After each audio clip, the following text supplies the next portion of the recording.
Good morning, guys. Working today on a 6.0. This vehicle had an engine change last year, a little bit over a year now, and a little bit after that the oil cooler customer provider was one of those cheap oil coolers. It basically fell within 3 or 4 months, and we have one used injector failure after the engine repair.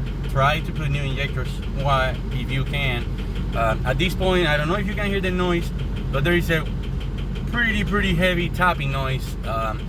Usually that's bad engine, but in this case we have a cylinder number 5 misfire.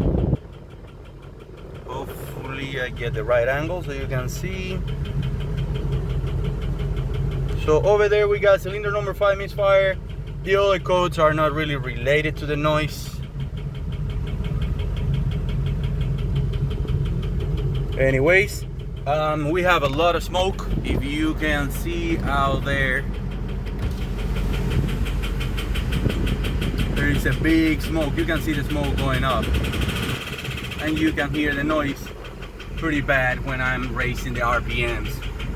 I will shoot another video once I change the injector. I'm gonna actually put all new injectors. Hopefully we get this customer with will still have a good engine. We'll see. The problem with the bad injector at this point is that it's been leaking so bad it might have already wiped out the cylinder walls. Bad injectors leak a lot of fuel, and that's what's going on with this one. And at that point the piston rings are going up and down on the engine, basically with no lubrication, so they can easily wipe out the walls on the engine, on the cylinder blocks. So I'll show you another video once I change the injector, and we'll see how it sounds at that point.